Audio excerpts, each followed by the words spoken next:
Okay, we are ready. Good evening, everyone, to lesson 5 in the Kabbalah of Meaning.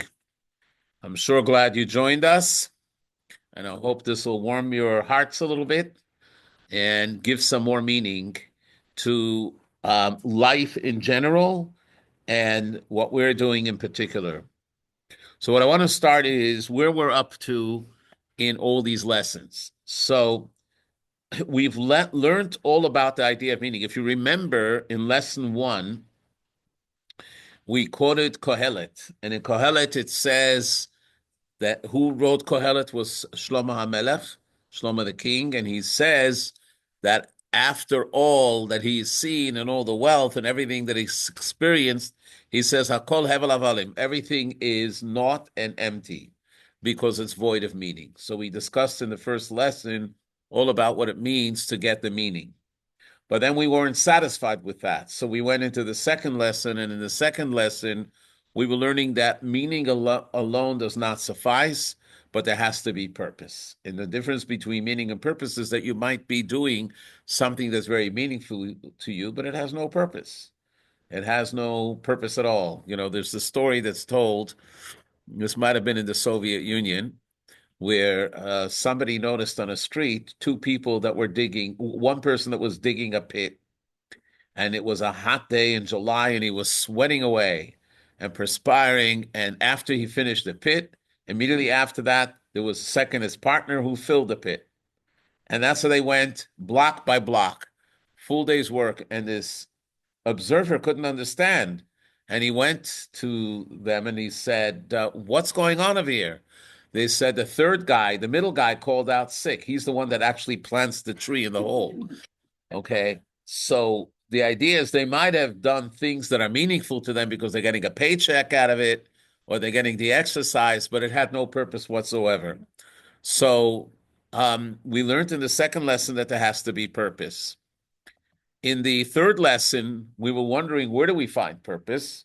So we talked about the Torah, that the Torah reveals the underlying purpose of creation. And what we said over there was that the world was not created but for the purpose. In other words, it's not that, remember we gave the example of somebody that walks into a classroom and sees the desks and the furniture and the whiteboard and all the other things that are there. They're not going to say, oh, there was a room, now we tried to figure out how to fill the room. But it was the opposite. There was a need to teach, so therefore they built a classroom. The same thing as with a hospital. So you can always tell if a room was converted from one purpose to another purpose because it doesn't exactly match. The world was not like that. The world was created for a purpose, and that is the purpose that we have, which the Torah reveals to us. So that was lesson number 3. In lesson number 4, we learned about the calendar, and we realized that every date on the calendar has meaning. And contrary to what people say, that the calendar is just filled with empty containers, and it depends what you make of the day, because that's common discussion. You want to have a great day, make the day great. Make the day meaningful. Because the day on its own is just empty. It has no purpose. It has no meaning. But then you come along and you make meaning to it. The truth of the matter is the opposite, that every day has a meaning packed into it already. It's pulsating with energy. And what we need to do is to tap in to the energy of the day, which gives us meaning. And we gave examples of Passover, Pesach with the Day of Liberation. We gave examples of Yom Kippur with the Day of Atonement. So it gives us a whole different perspective on how we see meaning in the calendar. Today, we're going to actually talk about the opposite, not the opposite of not finding meaning, but everything that we've learned until today is something which seems that you can plan out and write out. You know exactly where you want to go with it. But things don't always turn out that way. And there are things that happen in life that you did not choose. And you say, why did this happen? Is there a meaning there as well? So let's give you an example. If you give a look at page 127, we have 2 exercises. The first exercise is recent things that you've done that you felt meaningful. So if you will jot down, or at least think in your mind, 3 things that you think were meaningful things, like an example, you visited someone that was sick, or that you studied Torah, those are meaningful things, right? So write down 3 things that were meaningful.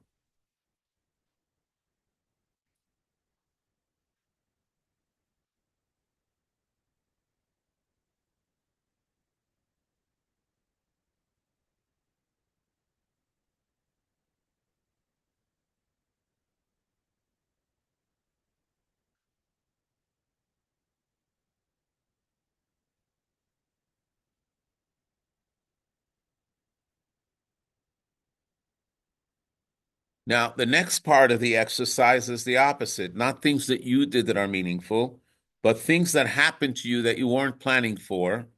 And what was it? It could be like you were traveling for Thanksgiving somewhere and it didn't go as planned. You were delayed, or you had to take a detour, or things like that. Things that happened to you that you didn't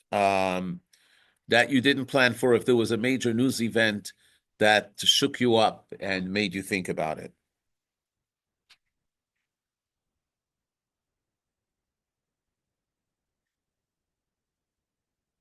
So after you're finished filling that out, take a moment to reflect and ask yourself the question.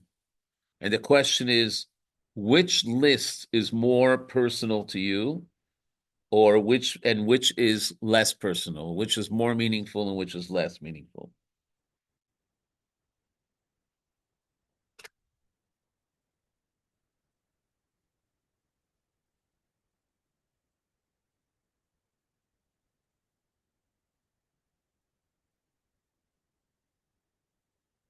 So I would say by and large, not necessarily all the time. When things happen to you unexpectedly, it's not something which is personal because you didn't plan for it, especially if they were negative and they interfered with your routine or with your plans. Where things that you planned out and you did and you wanted to do, that's more meaningful to you, right?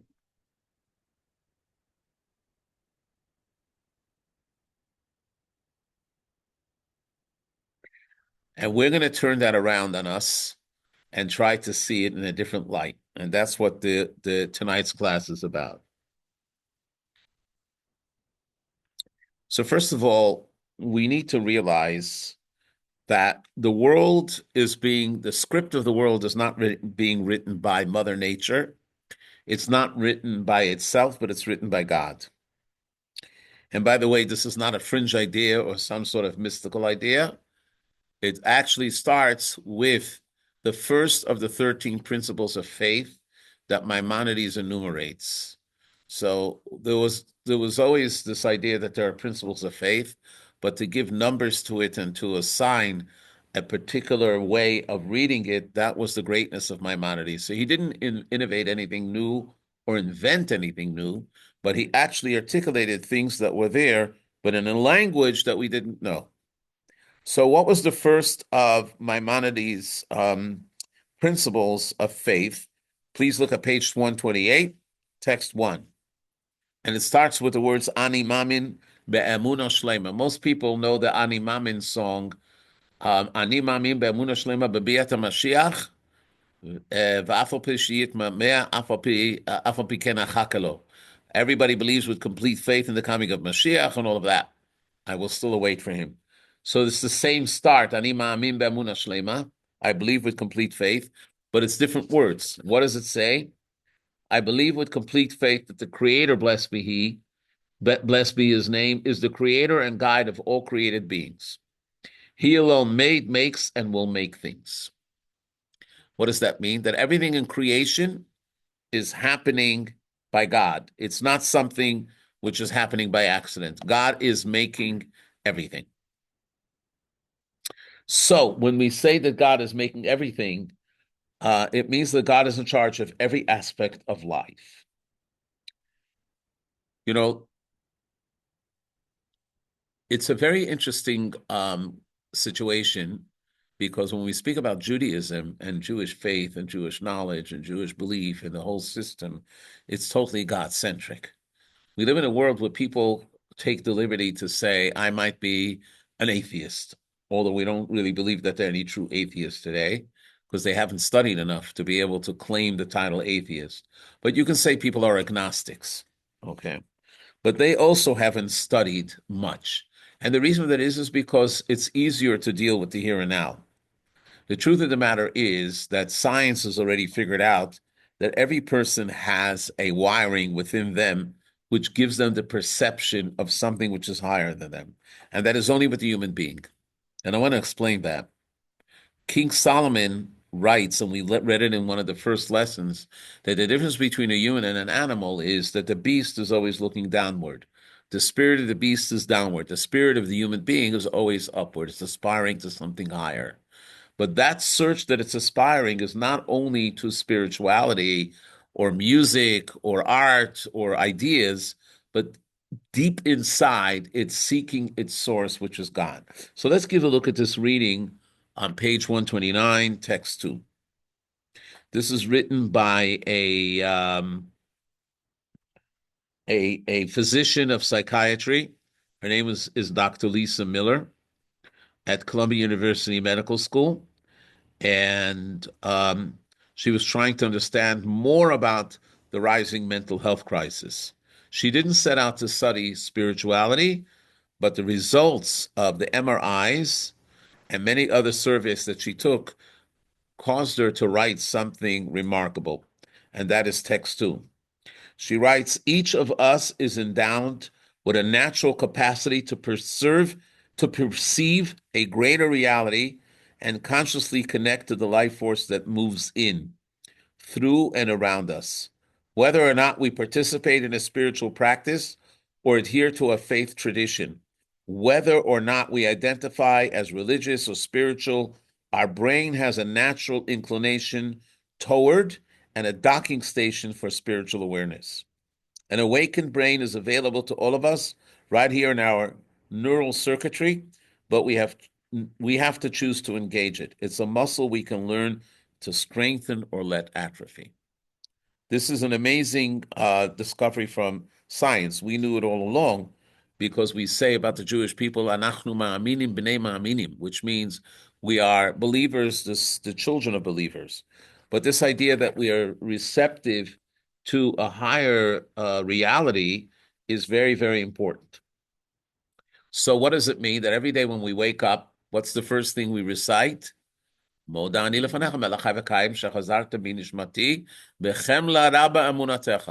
Which means I offer to you, I admit to you, and I thank you, God.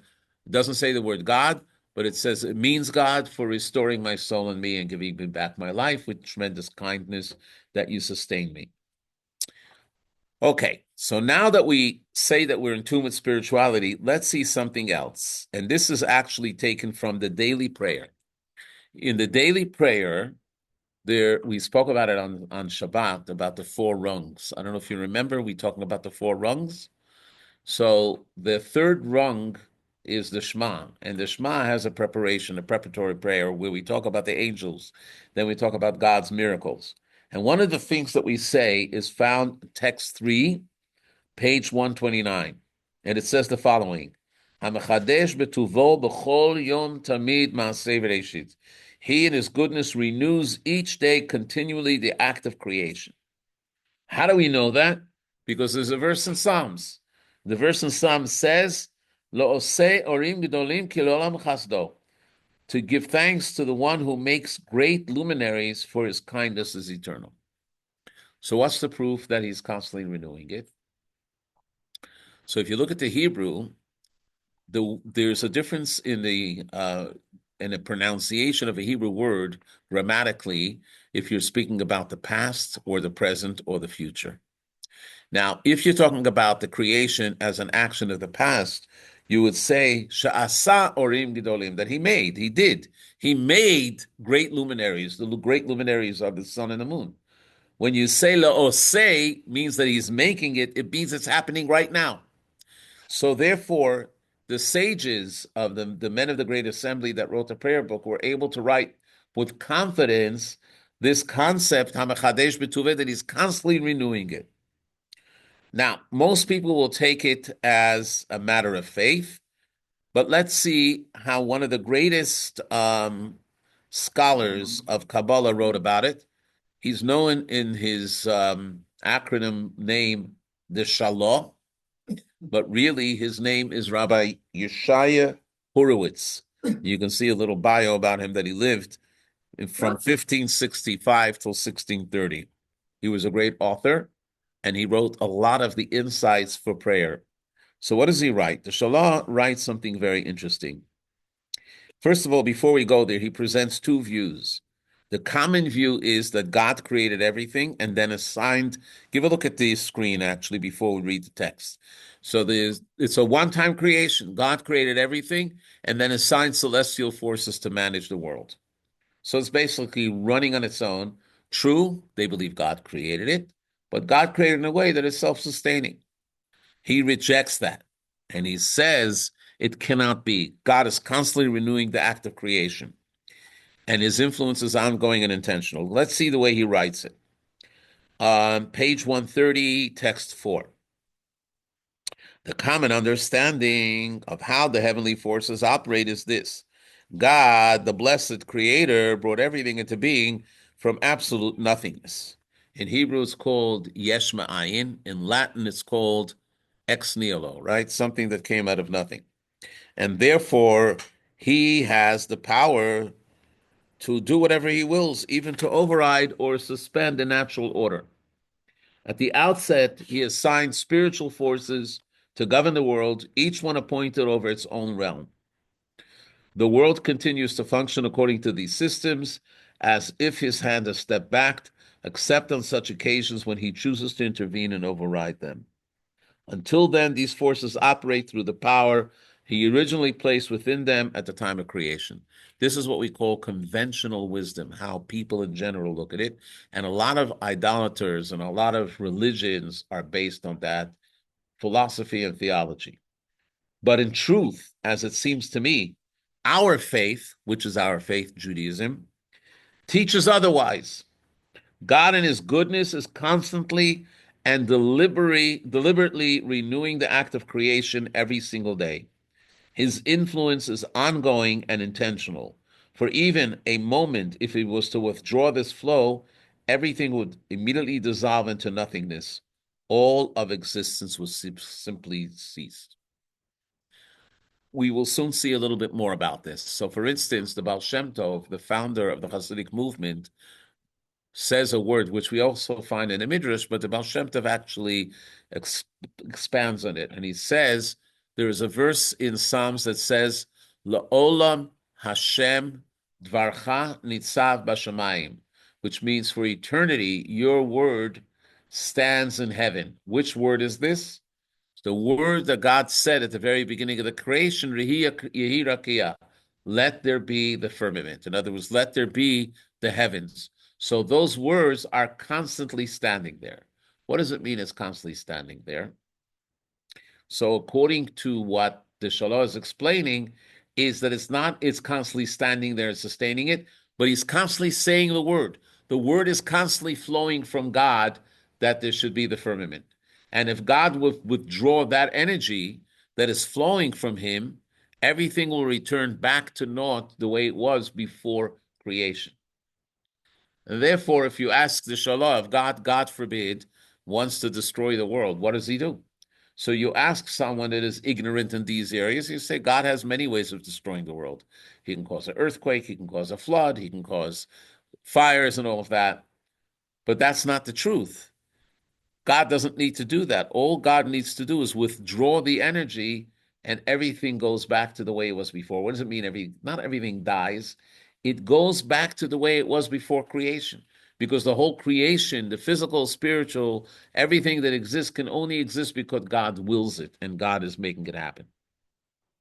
Where are we going with this? We will soon see. But we just have to understand this concept. And the truth of the matter is that we don't necessarily have to just take it on faith. Let's give you an example. If you give a look at the screen. So what's the difference between a painting and a projection? Now, it's not a perfect example. I will explain why in a minute. Let's say an artist makes a painting or a portrait and puts it on the wall or paints something, a mural on the wall. So once he does it, the artist can walk away from it and it's there. However, if you have a picture that you want to project on a wall, so you have to project it with a projector. And once the projector is off, the picture disappears. In that concept, this is the same thing. That God is creating the world like a projector that's constantly projecting the image on the wall. So the whole reality is a reality of God. It's not a reality on its own. However, the only difference is that a projector is not a real image. It's just a portrait that comes through a series of lights that are projected on the wall based on a picture. But what God creates is an actual reality. Now, the truth of the matter is, God could have done anything that he wanted, but this is the way he chose to create the world. Now, let's give a look how Rabbi Shner Zalman of Liadi writes about it in the Tanya.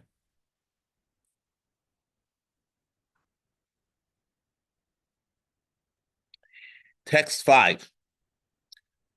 So he writes the following. This idea, which is called, if you give a look at the screen, it says God is creating the world moment by moment. In Hebrew, it's called hitavut tmidit. Hitavut means something that is being created or made. Tmidit means continual. It's a continual, steady flow. So he is going to say the following. This idea offers a clear response to those that deny divine providence and the miracles of the Torah. Their mistake lies in a false comparison. They imagine that God's creation of the heavens and earth is like human craftsmanship. Just as a craft person might take a vessel, make a vessel, and then walk away, with the vessel remaining intact without the artisan's ongoing involvement, they assume the same is true of the world, that once it's created, it runs on its own. But they fail to see a critical difference. When humans create something, they're not creating from nothing. They just reshape existing material, like turning a piece of silver into a utensil. Now, that's not changing its nature. In fact, I have to stop you. The way silver was created by God was created in such a way that it potentially could become a Kiddush cup, or it could become a candlestick, or it could become a silver hand that you use for the Torah. It could become anything because that's the way God created it. That's its nature. An artist or a craftsman, when they look at a piece of silver, they can already see the shape of the finished product in the silver because there's something there from the beginning and they just have to reshape it. But God created a world out of absolute nothingness. That's a far greater wonder, even more astounding than the splitting of the sea. So what's he exactly saying over here? God created the world out of absolute nothingness, and therefore it's against its nature to be able to stand. And now he'll explain it. This actually, what we're going to read now, is one of the deepest concepts of Kabbalah and Hasidic philosophy. And it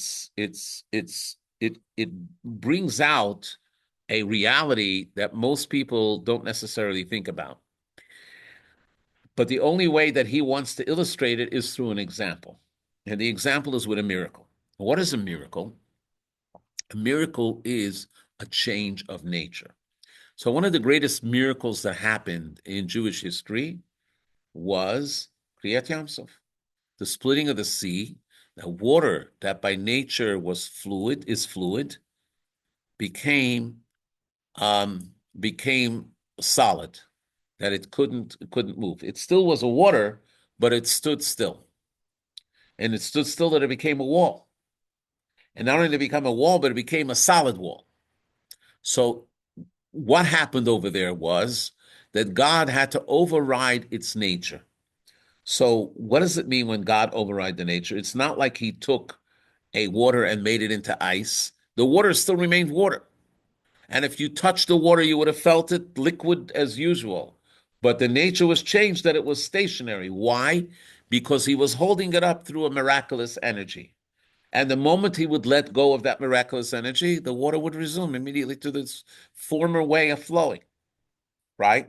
So what's his involvement here? His involvement here is to hold up against nature. So let's say you have a swinging door that's not just on hinges, but it has a spring. And the nature of the spring is that it falls back, it swings back.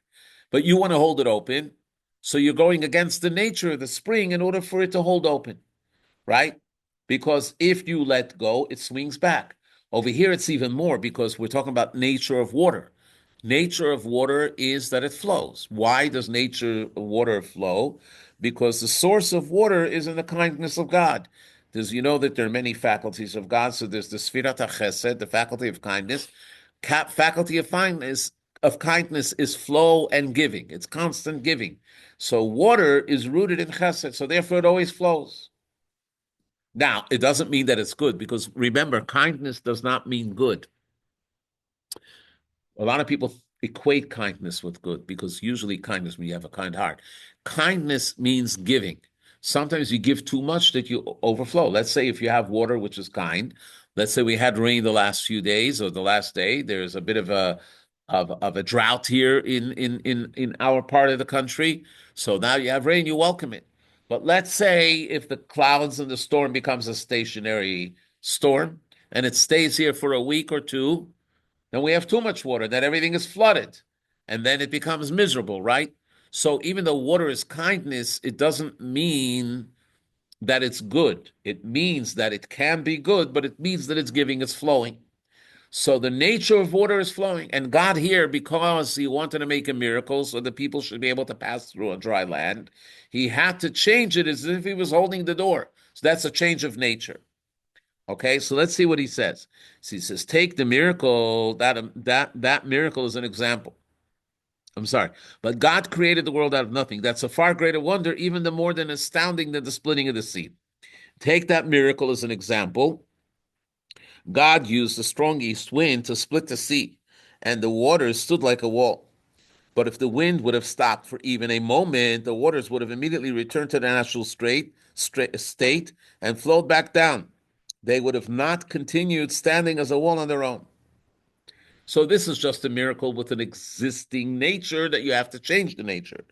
How much more so with creation itself, which is something from nothing. That's beyond nature and even a greater miracle than the splitting of the sea. Now let me explain why I say that. This is hinted in Rabbi Shneir Zalman's writings, and he writes about it later. So I will just borrow something that he said later in order to understand exactly the nature of the miracle. Would you agree that God is truly infinite? Right? Even say God is beyond infinity, but the infinity is definitely there. So what does infinite mean? That there's no space void of God, right? There's no space void of God. There's no time void of God. So if you say there's no space void of God, how can anything else exist there? Because the power of God is not a physical power, it's a spiritual power. And it's so radiant, it's so strong that if anyone would be exposed to it, they would burn up immediately. They wouldn't be able to exist. So the question is, in the presence of God, how can there even be an existence? The answer is that it's a miracle, just like the splitting of the sea. Just like the splitting of the sea, God made the water stand. So God makes an existence even in his presence and prevents it from burning up. But he has to constantly sustain it, because if he doesn't sustain it, it doesn't exist anymore. Because the nature is to be nothingness. There's no such thing as something in the presence of God. And that's what he's hinting here. If God were to stop sustaining the world for even a moment, God forbid, it would vanish into nothingness. The world continues to exist only because his creative energy is constantly present within it, giving it life every second. And that is now clarifying the meaning when it says in the morning prayer, the one who renews each and every day continuously the actions of creation and making the luminaries, it's happening right now. because the only way the world can come into being is by God saying that I want the world. Those words, the 10 utterances, which then multiply and refract into millions and billions of words, those are the words that are constantly sustaining the creation, which means to say that everything that's in existence is only existence because God wills it so. So if that's the case, everything has a purpose. There's no there's nothing, there's no extras. Sometimes you say in a movie there's extras. The truth of the matter is that there is no extras because it's all part of the landscape. It's all part of the purpose.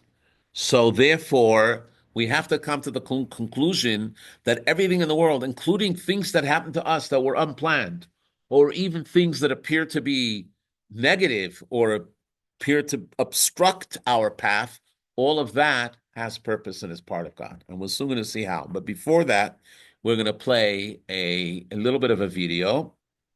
And I think it's a little funny, but nevertheless, you have to know a little bit of movie history to understand this video. So I have to learn a little bit about it.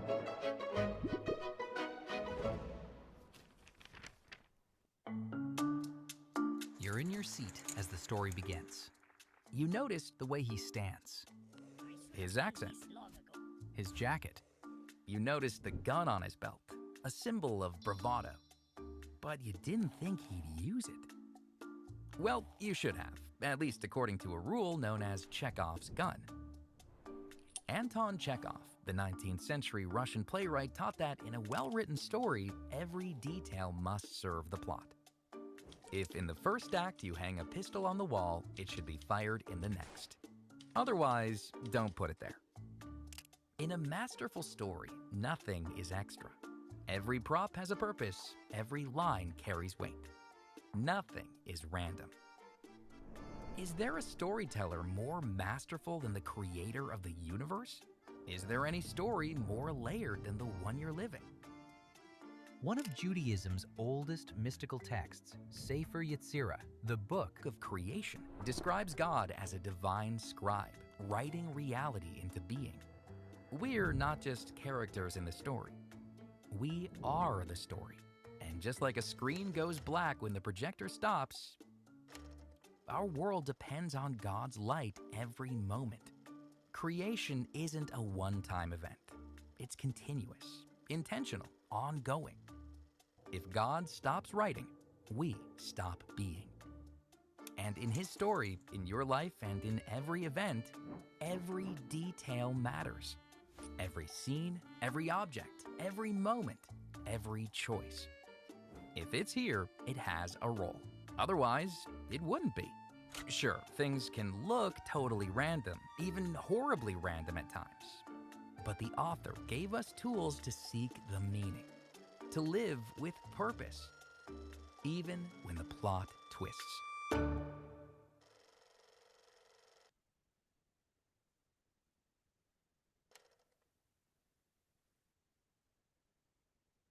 Okay, so what we're going to now talk about is something which is called Divine Providence. The Hebrew for Divine Providence is what? Hashgacha Pratit. However, if you know Hebrew and you examine the words, Divine Providence is only a translation of the first word, which is Hashgacha. Some say Hashgacha Yonah. It's providence from above. The word pratit is generally not translated. In fact, we have a note where the Rebbe was once reviewing a translation of a talk where the Rebbe speaks about Hashgacha Pratit, and they do divine providence, and the Rebbe crosses it out. And he says, Pratit, what does Pratit mean? Detail. Personal. Each detail counts. There's what's called Hashgacha Klalit. Hashgacha Klalit means general, all-encompassing. Like in Israel, when you go to the doctor, there are certain clinics that are called Klalit, which means they take care of everything. It's a clinic that covers everything. But then there's Pratit. Pratit means it's specific for something. Hashgacha Pratit means that every particular thing in the world and every particular action is part of the divine supervision, divine providence. Let's see how it plays itself out. So here's a talk from the previous Rebbe on page 133, text 6. He brings from the Baal Shem Tov. The Baal Shem Tov explains that even a piece of straw or a torn leaf rolling in the street is subject to divine judgment. There's a decree for exactly how many times it should turn over, where it should roll, and in which place it should end up. There's a story that was once walking on a very, very hot day along a path, and there was a wind that suddenly came, and a leaf was blowing off a tree, and it was twirling in the wind, and it fell right by the path in a cup. It cupped the ground.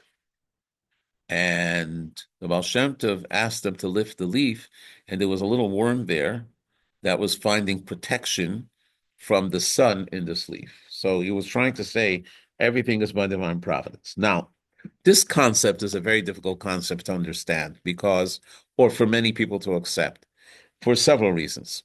Give a look if, let's say, storm clouds gather in the sky and there is a rain. And let's say you're a farmer and you need rain. So suddenly there's the rain that comes, but you're not the only one that gets the rain. The whole county or the whole area gets rain. So when you understand Hashgacha Pratit, you understand that it's not just Mother Nature all of a sudden decided to give you rain because it was the right climate, but rather this is part of the divine intervention that God decided that there should be rain, even though it goes through the natural sources of the humidity and the climate and everything rising and falling and all of that. All of that is fine, but it's part of the divine. So this that there's a storm right now is by divine providence. If there's damage from the storm, it's also divine providence. If you decided an outdoor party and the weather was nice, it's divine providence.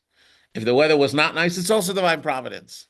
You build a sukkah and you want to eat in the sukkah and all of a sudden there's a rain. It's also divine providence.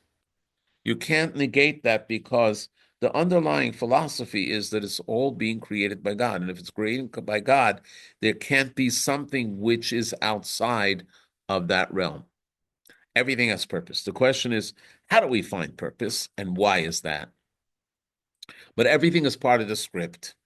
I'm going to give you another thing that a lot of people today are traumatized by, and that's when we had the COVID virus, the coronavirus they call, in 2020.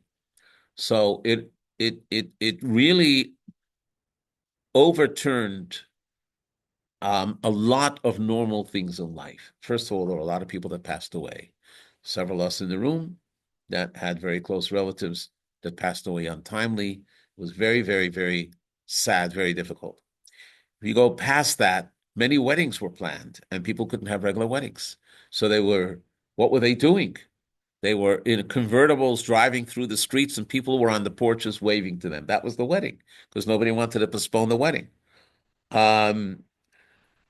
All of a sudden, virtual events, which we even still feel the effects today with the class, when we introduced Zoom, and in fact, many people didn't even know what Zoom means before COVID, and all of a sudden that became a household word. So all of that happened for a reason. We may not know what the reason is, but that's the way it was.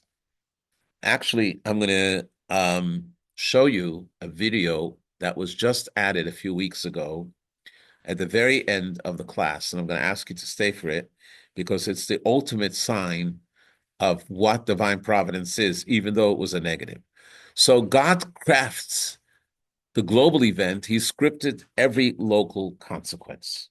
So even though you say, okay, I'm swept away by the COVID, so therefore my daughter's graduation couldn't be with a full pomp and ceremony, it had to be virtual. The answer is it's not that you were swept away. That detail too was part of God's plan because there's no item and no entity in the world, even if it's a tiny little thing, that is not part of God's script. Just like we saw in the video before, everything has meaning. Some has more, some have less, but everything has meaning. Everything is there. There's nothing there that's just there as an accident or just there just because it enhances the picture. So let's look at it. If you look at this illustration on the screen, what we're saying is that every detail, no matter how circumstantial, is with evidence. What does that mean? If you get dressed in the morning and you decide which pair of shoes you should wear, or which shirt or which jacket or which outfit you should wear, and you choose it, it's all by divine providence. It's not by chance. You never know. You sometimes can go to a store. It happened to me today. There's a women's event that's going to happen Thursday night, and our office manager is going to make these cheese trays, whatever they're called. And she says, I'm going to buy the cheese. I need to know which ones are acceptable and all that. So we were talking about, we were going to go originally at 12:30. I had other appointments. Finally, we went at 1:30, and we come in there. And as we're doing the thing, all of a sudden I see a person, a woman that I haven't seen in many, many, many years. And we used to stay at her house when we came in the 70s. I'm not going to mention her name. And it was such an opportunity because I never thought, we've lost contact, and all of a sudden it was divine providence. So we were able to rekindle the spark of our old, connection. And her sister was a neighbor of ours. It was a whole story. So what I'm saying is, it's all by divine providence. It's not something that the fact that we postponed the time that we were going to go to the store, and then we made it the exact time, and the reason that this person went to the store, it's all planned out. The question is how we react to it. Do we utilize it or not? So sometimes, let's say, how many times do we get on a plane and we sit down and we just want to immerse ourselves in a book, and there's someone sitting next to us, and we don't want to bother them, and we think they don't want to be bothered, but perhaps they're waiting for a conversation. Perhaps if you strike a conversation, they will tell you something that's bothering them that you will be able to help them with. So don't see it as just a fluke that you're sitting there. Or let's say you're delayed. I told you the story a few weeks ago of this fellow that made a vow that he was never going to go back to Germany. He was a Holocaust survivor. And at the end, the flight that he was taking to Israel had an emergency stop, and they had to land in Germany. And he met this French Jew who was very despondent. He had gone to the Rebbe before. The Rebbe gave him an extra Tanya. And he said, oh, now I know why. And he revived the man. And then as soon as he revived the man, the announcement came up, the plane is ready to go on. So he saw the divine providence. So there are three levels here of divine providence, and we're going to experience them. So if you open up to 134, we're just going to use a few of these. We're going to look at scenarios, and then we're going to see what we make out of the scenario. So page 134, figure 5.1. You're sitting in an airport and the screen flashes, flight delayed 3 hours. It's happened, right? Could be weather related, it could be mechanical problems, whatever it is. So someone that has faith in God and believes in divine providence immediately realizes this is by divine providence. It's not something that happened on its own. It's not just a fluke. There's divine providence. What do I make out of it? So there's the hashgacha mindset that there must be a reason. So the first layer, which I call the generic layer, the reaction is, okay, take a deep breath. This is from God. Maybe there's someone who's running late who absolutely must make this flight for reasons of geopolitical importance. This delay will allow them to make this flight. I'll try to be patient. God runs the world and is also watching to make sure I'll be fine. That is the most common reaction. But that is still on a superficial level. If you go a little bit deeper, you will go to what's called Hashgacha Pratit mindset number 1. It's not just there's a reason for someone else, there must be a reason for me because I'm experiencing it. The delay must also be meaningful for me. Maybe it's protecting me from something. Maybe something was going wrong with the weather. If it were to have departed on time, maybe the meeting I was supposed to attend and that I will now miss would not have been beneficial for me. Or maybe he's just giving me time to finally finish that book that I started reading in 2009. Actually, I want to say there's a story with someone that I know. He lives in Brooklyn. He's originally from the UK. And this was in the 80s, and he was flying to New York. And he took a taxi from the neighborhood from Stamford Hill, where he lives, to the airport, which was a long drive to Heathrow, but the traffic was extraordinarily long. He finally came to the airport. He was late, and went through security, and he was running with all his might until he came to the gateway. And he saw the plane through the window. He said, "Great, I made it." But guess what? The plane door was already shut. The gangplank was already moving away. And he looked at him and says, "Please, please, I need to make this flight. I need to be in New York." They said, "Sorry, sir." And he says, "Wow, I lost my opportunity. Now I'm going to have to pay more money. And what am I going to do?" And he was sitting there and saying, there must be a reason. He felt bad. Well, that was the Pan Am flight that blew up over Lockerbie, if you remember. He was supposed to be a passenger on that flight. Now, why they all died, we don't know. But he actually went to say, if I would have made the flight, no one would have died. He was whatever he was thinking. He's that kind of guy. But you think about the story that a normal person, when they realize that, they missed the flight. And it wasn't that they, for a lack of trying, they tried to make the flight, but there they see the divine providence for them. The others finished their mission on earth, but God said, your mission still goes on, therefore you're alive. So that's mindset number one. Let's go to mindset number two. In addition to all the previous truths about the reason for the delay, there's a reason I'm meant to be here now at this exact gate, at this exact hour. Maybe I will end up talking to the woman sitting next to me, and she's someone I meant to meet. Maybe I'll learn something from watching the way someone handles their stress. Maybe the book I'm about to read during this delay will spark an idea that changes how I think. So you're not only saying it's benefiting me, but how am I going to engage with this delay? That's already deeper. What am I going to be doing actively to show that this delay was actually meaningful? There's a story that I told a few weeks ago, which is actually in the appendix here, which is the story of the women that were coming back from a convention, and they were in Detroit, and there was a big blizzard in New York, and they were stuck, and they told the Rebbe that they sent a message that they're stuck, and they're asking for a blessing to be unstuck. And he said, there's no such thing as stuck. If you're there by divine providence, it's meant that you should do something with that time, and so on and so forth. So that's the Ashgaha Pratis that we're talking about. So again, the three levels: there must be a reason. Second, there must be a reason that is meant for me. Three, there must be a reason for all the detailed situation that I have to engage. The same is true with the other scenarios. You can read it on your own. It's not important for me. You can even write your own. On page 36, 136, there's an exercise 5.2 where you can write something, and you don't have to do it now, but you can actually um, figure out that every detail in life that you're doing has meaning. And not only has meaning, but it has purpose. So now the question is, having established that everything that happens to us has meaning and purpose, how do we identify that purpose?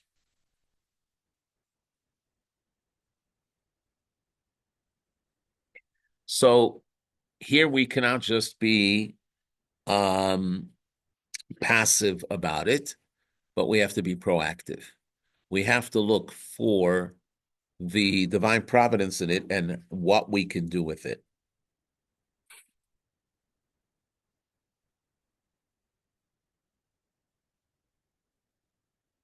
Try to figure if, for instance, you are working for some big business or you're working for the government and you're sent on a mission and you're given all the tools to fulfill the mission, and you have to be hyper-focused on what you have to accomplish. Everything has been arranged. All you have to do is pay attention to be able to do what you have to do. This is the same thing to what we look in life. Everything has that mission. We'll see the slide. This includes the mitzvot. There's also self-refinement, and there's also help that we assign to other people. All of that is part of that mission of how we refine ourselves. Another thing that I want to say, which is very important, because this is the next slide. Well, before we go there, I don't know why it's not here. Here. This is something which is very, very important. A lot of people dream of being in another place. And over there, I will thrive. Over there, I will be good. Over there, I can accomplish a tremendous amount. The truth of the matter is, where we are, that's where our mission is. That is, because we are here now, it's meant for us to be here. We don't know why. Sometimes the excitement, I remember as a kid, there was parades that they used to have in Brooklyn, and it was gorgeous parades with military. You had the Navy and the Air Force and all the other divisions of the military with tanks, and it was on the main parkway, but they had police protection. So I remember one time walking to school, and there was a policeman being berated by the sergeant because he wanted to stand on the parkway, and he was put in a post 2 blocks away because his job was to protect the people that were coming and going from the parade. But that means that he wasn't going to see the parade. He was only going to hear it. And he moved away from his post slowly but surely until he found himself on the parade route. And the sergeant found him, and the sergeant berated him and said, "You were not brought out here to watch the parade. You are brought out here to protect people." So sometimes we might think that things are very exciting in another place, but where we are, that's where our mission is meant to be. And that's where we have the opportunity to make it into a dwelling place for God. What we have to do is open up our eyes wide open. Give you an example. There's a story told. It could be it's a folk story, but it's a story that's told that there was a Jewish man in one of the villages in Poland, was very poor. And he had a dream that in Czechoslovakia, in Prague, under the big bridge that goes over the river, there is this huge treasure. And the dream was so detailed that he was able to see the bridge and he was able to see the area, although he was never there. So what did he do? He planned a trip and he came to Prague, told his wife, "I'm going treasure hunting and I know that it's there." And when he came there, it actually looked exactly the way it was in his dream. So he was now more convinced than ever that this is true. So he went and he bought himself shovels and other digging tools, but he was looking for a time when he can actually dig it. Now, the bridge was always protected by the Czech police, and he was trying to find the time when they exchanged the guards or something that he should start digging. And at one point, when they were changing the guard, he started to dig. But he got so involved in the digging that he didn't stop even when the new police were back on their post. So they came over, and one of them came over to him and says, "What are you doing here?" He says, "I'm digging for a treasure." He says, "Why? What's wrong?" So he says, "Because I had this dream, and I'll be honest with you. I had a dream, and I've never been here before, and this is the exact location where the treasure is." So the policeman smiles and he says, "Do you follow every dream?" "I had a dream that in this particular village in Poland, and this house, and this street, there's a treasure in the backyard right next to the house." And actually, it was the exact address where this man was. So the man went home and he dug up the ground and he found the treasure. What was the focal point of the story? The focal point of the story is the treasure is in your own backyard. The treasure is there wherever you are. That's where you can find the divine providence. You don't have to travel here or there. You just have to open up your eyes and then you see it. Now, the question is, what happens if things don't go according to plan? So we have to pivot. And this is going to be the essence of the next video that I'll show you. Number one, there has to be a flexible goal. You have to pivot to the new alternative when things become unattainable.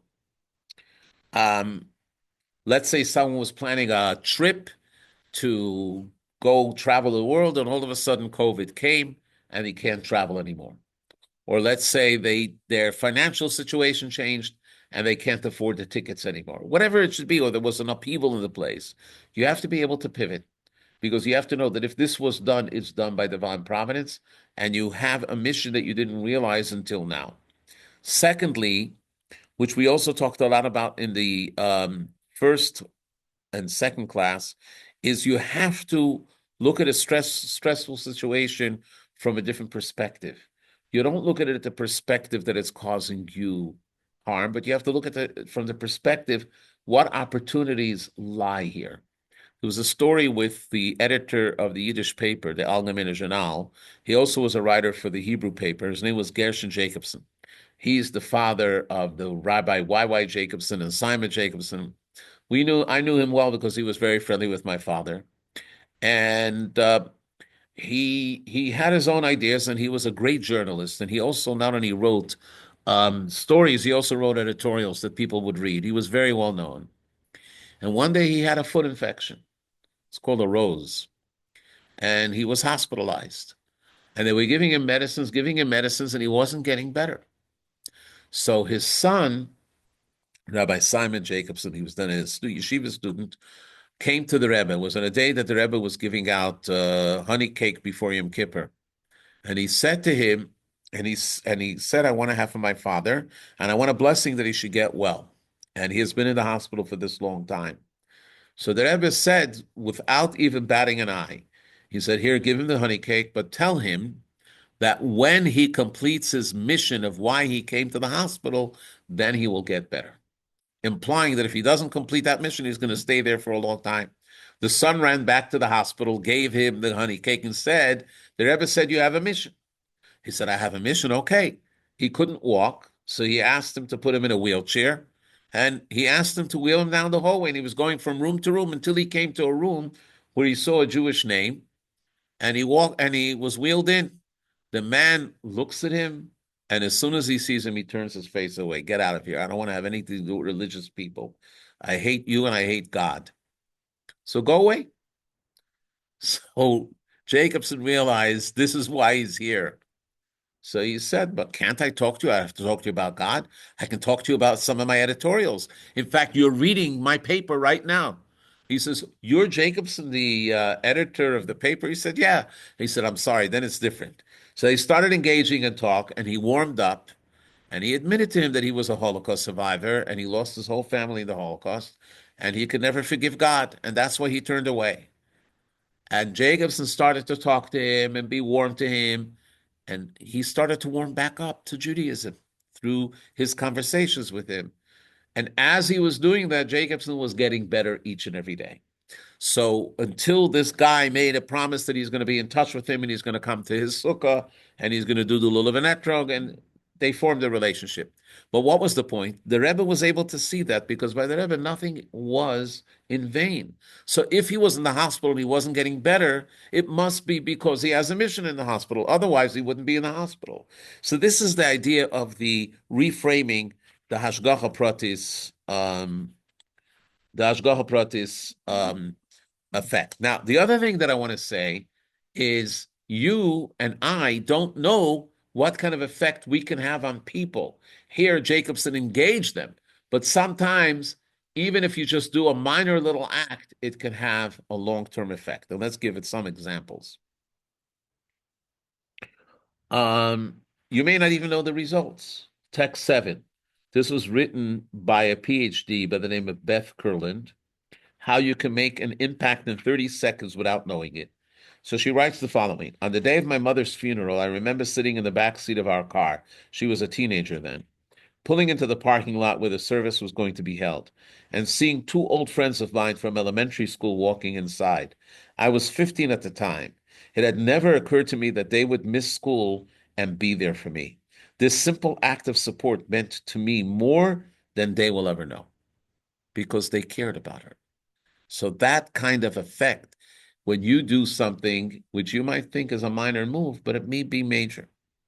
It's not only true in this case, it's only true in Judaism. And this is from a talk from the Rebbe. It's actually a story that happened in Idaho, because we know the background of the story.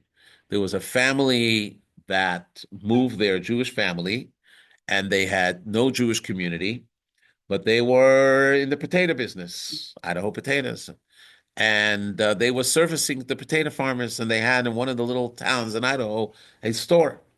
And the father, or I should say the grandfather was sitting upstairs on the looking out the window while his children were running the business.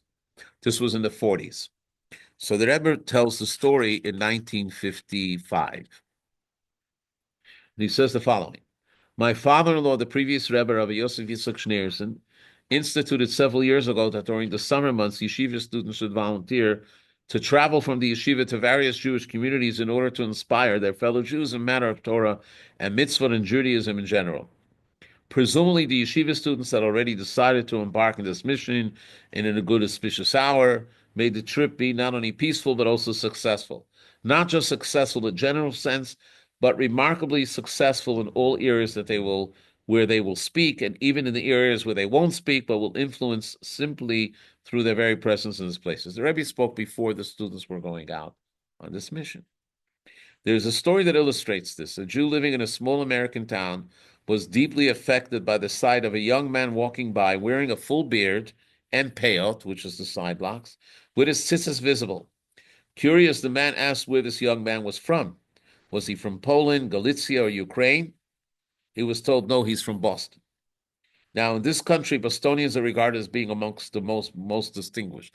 At least in the 50s, the Bostonians were most distinguished. So this man was shocked to learn that even a Bostonian could look like that, beard, payas, and tzitzis, and yet speak fluent English and speak with intelligence and clarity about deep concepts like various levels of divine unity discussed in mystical works. And this had an effect on the observer. First of all, the Rebbe said this with a smile. The yeshiva fundraiser who came to visit the town, he wanted to get from the Potato Kings some money, got a few extra dollars. But even more significantly, the Rebbe became serious. It opened him up to making changes in his own life. First in the area of keeping kosher, and gradually in areas of practical mitzvahs and observance. And most likely, the young man who set this in motion had no idea that it ever happened. Because what happened was, this man sent a letter to the previous Rebbe after he found out that this young man or young men that came were sent by him. So when we talk about divine providence is even if you do something which you don't think you have an intent, but you go and you're in a place, it has a meaning wherever you are. So we have to search for what it is.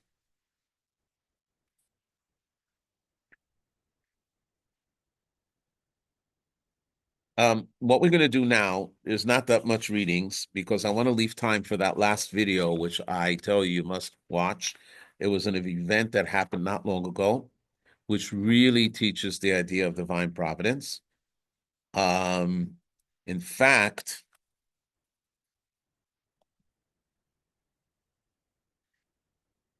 what you see here on the screen is a bus, you're late, you're sad, you find someone that's sad, everything has divine providence. But I'm going to go back to it because I want to show the video first, and then we'll go back to what we're saying. The reason that the video is last is because they added on later. Go back. Rabbi Liraz Ze'ira is a Chabad emissary to Nachalot, Israel, and services students in Jerusalem campuses.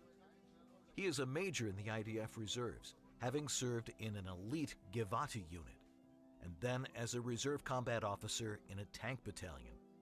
Rabbi Liraz recently trained to become an IDF rabbi, but along the Syrian border, his life took a dramatic turn. נפרדתי, זה יום אחרון אחרי 7 חודשים של קו. אני אמור זה היום האחרון? הם זוכרים את הסיפור. למחרת אני חוזר הביתה. וואו. באתי להגיד שלום לפלוגת חי"ר שהייתה תחתנו.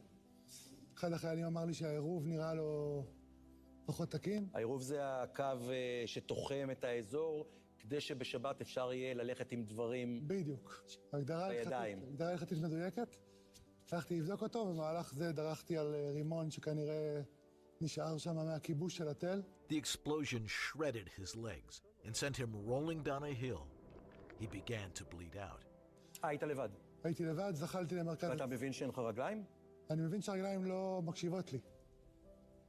והתחלתי לזחול לכיוון הציר, איזה 20-30 מטר, עד ששמעתי את החיילים מגיעים לכיווני, התחלתי לצעוק, החיילים מגיעים לכיווני. למה הם הגיעו? כי הם שמעו פיצוץ, כי הם ראו עשן, היו בטוחים שיש התקפה על המוצב. Rabbi Liraz was evacuated in critical condition. As he fought for his life and fought to stay alert, he also fought back his screams to avoid traumatizing the younger soldiers. And while directing those aiding him, he began his spiritual fight. באיזשהו שלב אני עוצם את העיניים ואומר, טוב, תשחרר, תן להם להוביל.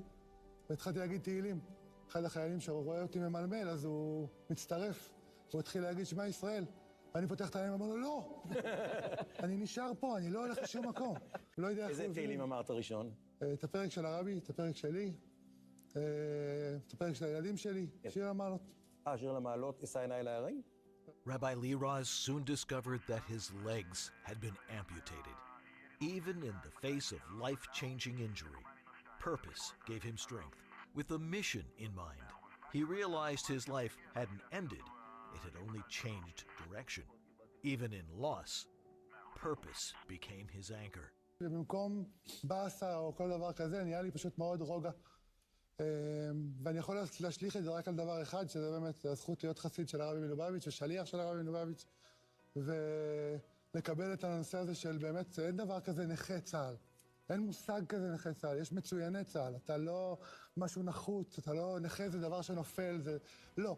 אתה הדבר הכי מצוין שיש, הכי גבוה שיש, ופשוט באותו רגע הבנתי שיש לי שליחות חדשה. שזה נגמר פרק בחיים שלי ומתחיל פרק חדש לגמרי. Being thrust into the national spotlight clarified one thing. He had something to give. His influence had direction. It had meaning. שיש לי מה לתת, שאני חייב לתת את זה, שיש לי המון השפעה על אנשים. That drive gave meaning to every step he would take next. His mission wasn't just personal. It was to inspire others, showing that challenges can become a calling. יש לנו יצקו את הקטע שהוא רוקד בראש חודש, שנכנס ראש חודש מרחשוון, העלית את הסרטון הזה.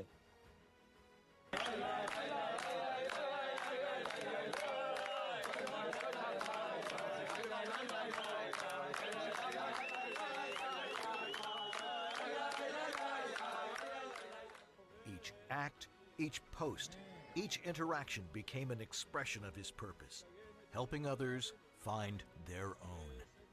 תשמע, יש לך כוחות. תאמין בעצמך ותדע שאתה תמיד יכול. ואני יוצא מהאירוע הזה לא רק ביודע שאני יכול, אלא יודע שאני קיבלתי מתנה. זה מאוד קשה להגיד. זה באמת מאוד קשה להגיד, אבל אני אומר את זה בלב שלם לגמרי, שאומנם רגליים איבדתי, אבל שליחות חדשה קיבלתי. וקיבלתי אותה בהמון המון שמחה, והמון באמונה, ובידיעה שאני הולך לצמוח מזה. אני הולך לרוץ יותר ממה שרצתי קודם, זה לא כזה קשה. אני הולך להיות אולי אפילו טיפה יותר גבוה. אני הולך להיות לי כל מיני מבחר של רגליים, כאלה של שטח וכאלה של... ואני הולך להשתמש בזה ואני הולך לעוף על זה, גם בגשמיות וגם בהשפעה של זה. Each set of legs represented a new way to turn limitation into opportunity, to transform loss into meaning. This calling was now the engine behind every step. Rabbi Liraz's journey shows that purpose changes everything. Even when life takes something from you, a mission gives every moment meaning, every challenge a reason to rise.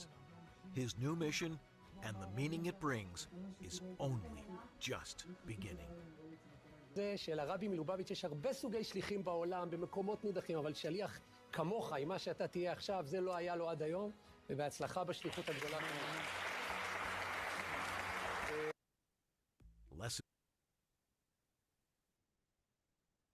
Okay, we'll go back to the reason that I wanted to show it is because we were speaking about pivoting. And actually, I want to say that by the big banquet of the Kenes HaShluchim that happened, the assembly of all the Shluchim that happened just a few weeks ago, so they had a young boy present, and this is a young boy that his father is an emissary in one of the towns in Israel, and when he was 18 months, he suffered a terrible virus, and his body was infected, and they amputated his legs. And he's walking with prosthesis, and he's a very sweet boy. And he was telling his whole story, and all of a sudden he says, I have now a new inspiration. And all of a sudden on the screen from the hospital, you see this Rabbi Liraz come up, and they were conversing together. They've become best buddies now. And then they were speaking in Hebrew, and then he speaks a perfect English, this Rabbi Liraz, and he started to explain that, we never know why these things happen, but he feels that he has the power to inspire. Of course, he would never, ever ask God to do that to him. But if it happened, it didn't happen in vain. He can utilize it in a proper way, and he's a perfect example.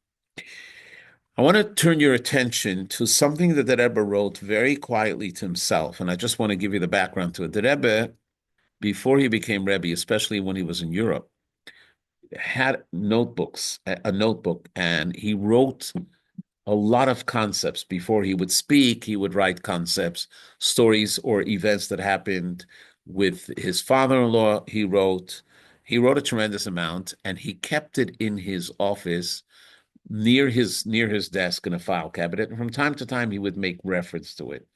After the Rebbe passed away, the Chabad main organization discovered this notebook. Not they discovered, my father knew about it all along, but they were able to finally get their hands on it, and they went through it all. And the stuff that was possible and open for publication, they published. Things that were private, they kept private, and they never revealed it to anyone.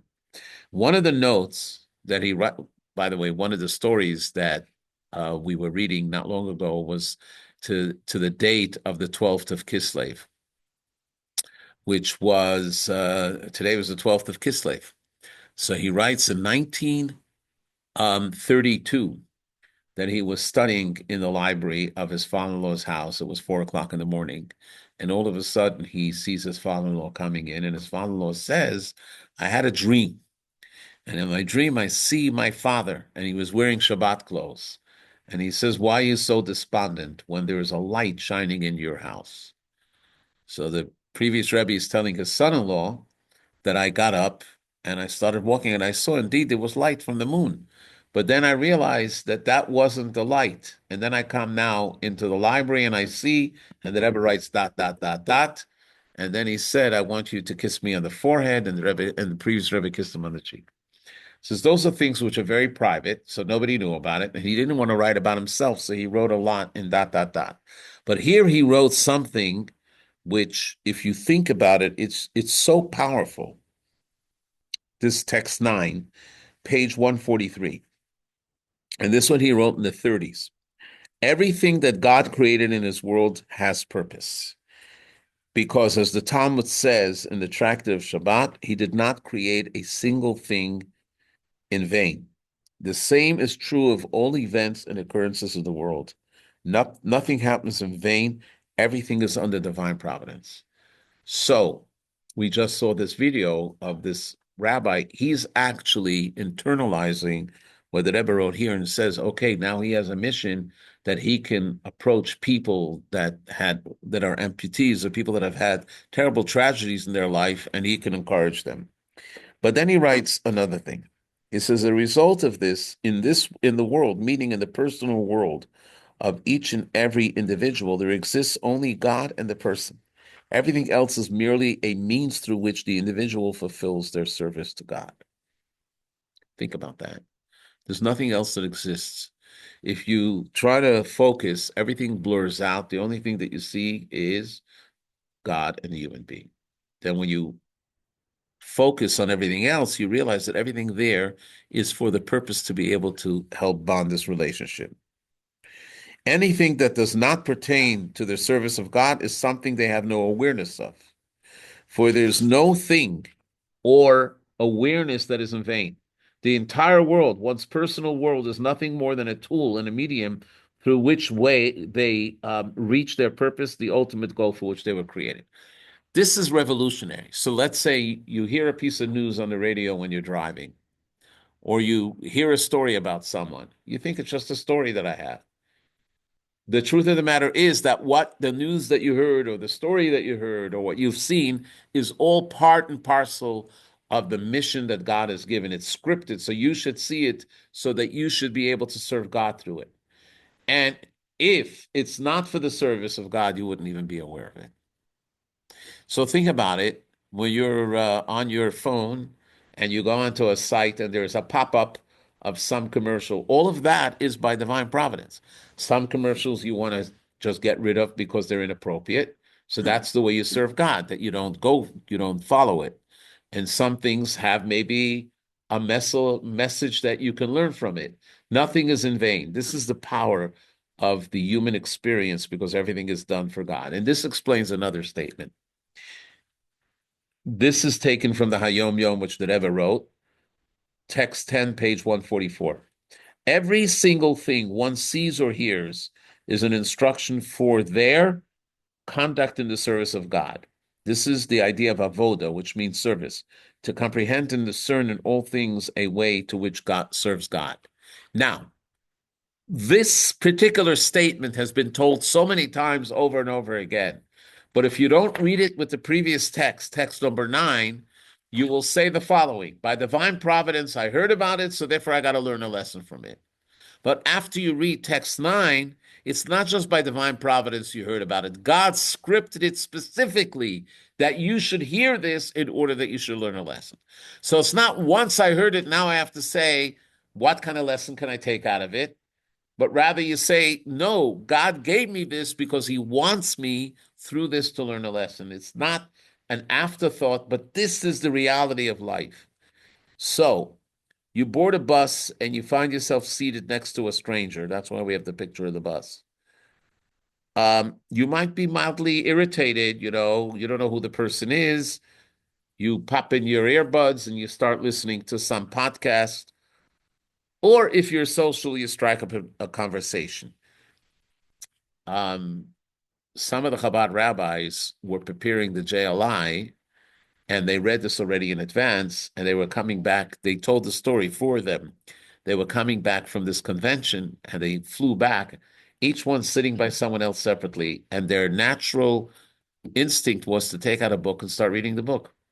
But then they said, where's my divine providence? I'm giving a course about divine providence. Why am I just reading the book? They turned to the neighbor and they struck up a conversation. And there was a tremendous exchange of ideas. In some cases, they helped people. In some cases, they learned things from people. So this is the idea that it's all by divine providence. I can see it sometimes when I go onto a plane and there's a Jewish guy there and I'm wearing my kippah like this, and I don't hide my Judaism, and they give a look, and then they have this little innocent smile, like, why am I hiding my Judaism if this individual has this Judaism? And sometimes they strike up a conversation. We had a case of a plane crash that happened in Washington, D.C. last year. You remember that? It crashed with a military helicopter. One of the flight attendants was a Jewish man, and he lived here in Charlotte. His sister lived in New Jersey. And I didn't think much about it until I saw the name. And then I get a call from the rabbi in New Jersey that the funeral is going to be in Charlotte. And this is the guy that died in the in the crash. And you're going to have to do the eulogy and all of that. And all of a sudden I remember him because I was once flying on one of these flights and he was the flight attendant.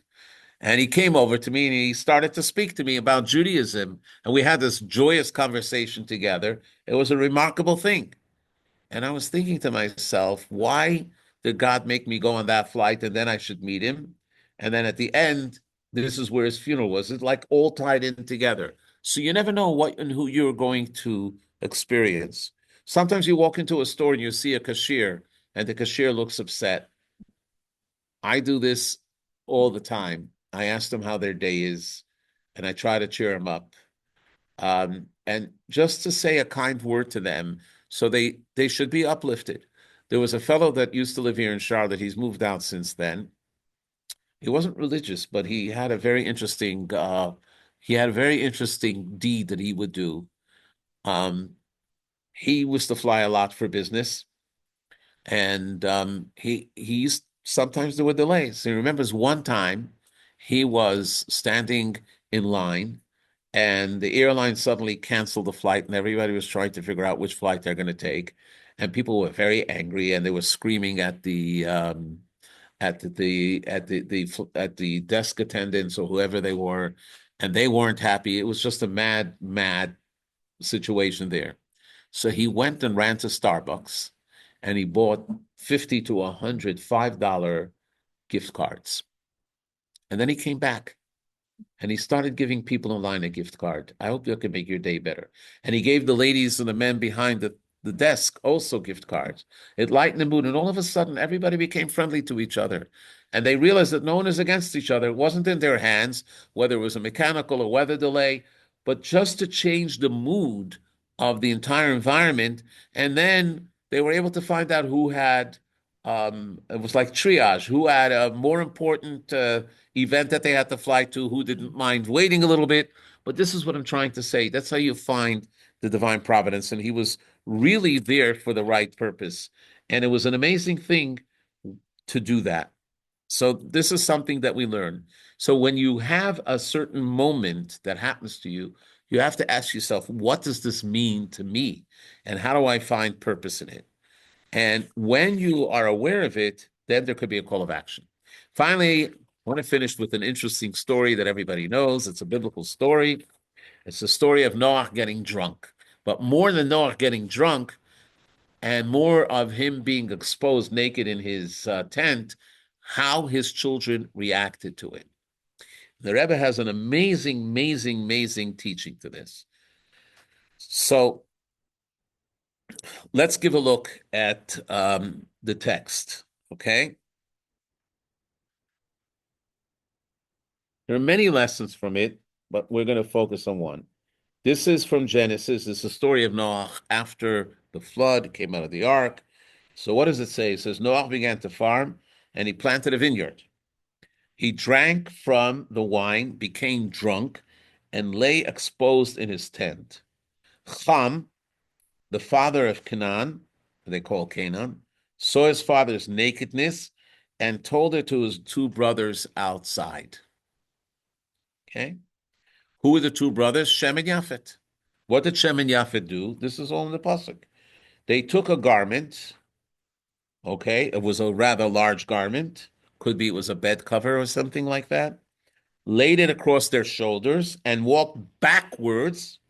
Why did they walk in? To cover their father's nakedness. Their faces were turned away, and they did not see their father's nakedness. Ask the Rebbe a question. Why is this verse repetitive?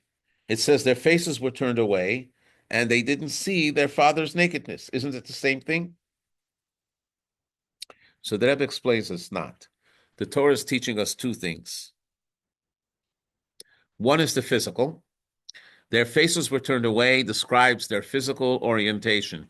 Shem and Yafet had their heads turned away, so they would not physically see their father in an immodest state. But then the Torah says again, they did not see their father's nakedness was an attitude. Even though they were doing something unsavory, he did something which wasn't proper. They saw no fault in their father. They did not process the possibility that there may be spiritual or moral nakedness. They didn't let themselves view their father with scorn or dwell on his disgrace. They didn't label him or mentally file him as flawed. They stayed focused on the mission. They helped their father protect the dignity, nothing more. Where Cham was just the opposite. He saw his father's nakedness. And in fact, as Rashi says, he did something inappropriate as well. And that's why he and his son Canaan were actually punished by God by God by that. So what does it mean? It means the following, that there's the two lessons here. Lesson number one, when you see a fault in someone, let's say you see someone running into the ocean and all of a sudden they drown and you have to send the lifeguards out of them. So what's going through your thought at that moment? Why did they do that? Are they so stupid? Or is your thought, if they're there, now I got to make sure that they have help. I have to go save them. Later, I'll figure out how to sit down with them and tell them not to do a stupid move like that. But you don't want to see the person in a negative light. In fact, the fact that you saw it means that you saw it and you have to be able to react in a proper way. If you see someone in your office doing something inappropriate, are you going to text to someone else? Do you believe what Kathy did? Can you believe what she did? You actually stay away from it, because the whole idea is not to see a person in a negative way. And that's part of the divine providence. The divine providence, when we see something negative, is how do we internalize it? How do we react to it? Do we react to it that we give in to our selfish need? We were actually reading in the Hayom Yom today. There's a story about Rav Nechunya ben Akonim, who was a great sage, and he lived a very long life. And his sage was asked, to what did you merit your longevity? And he says, I never exulted in the failure or the falling of another person. As it says, "B'nefolovecha al tismach," or "al tismach b'nefolovecha." Don't rejoice when you see your enemy fall. That's not the way. Be thankful to God that you have what you have.